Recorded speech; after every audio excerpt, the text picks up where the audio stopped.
สบายดีมันนี้เป็นมือวันที่11เดือน6เนาะเป็นมืออากาศดีเนาะมันนี้เราสิไปเก็บเก็บมะกอกกิน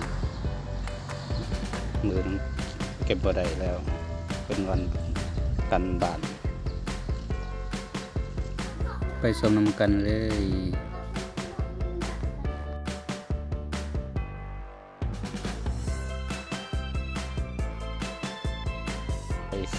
ทางนั้นมันทางไปทาบัก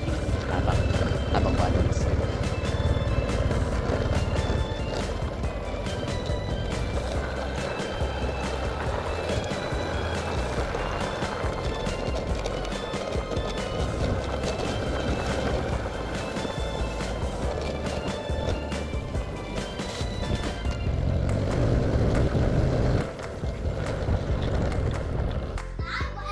ทางนี้เป็นทางเข้าสวน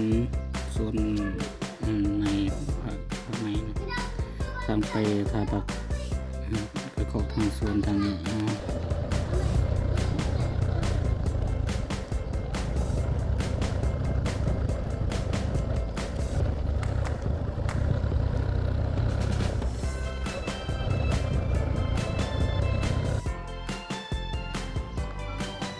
นี่เขาทาง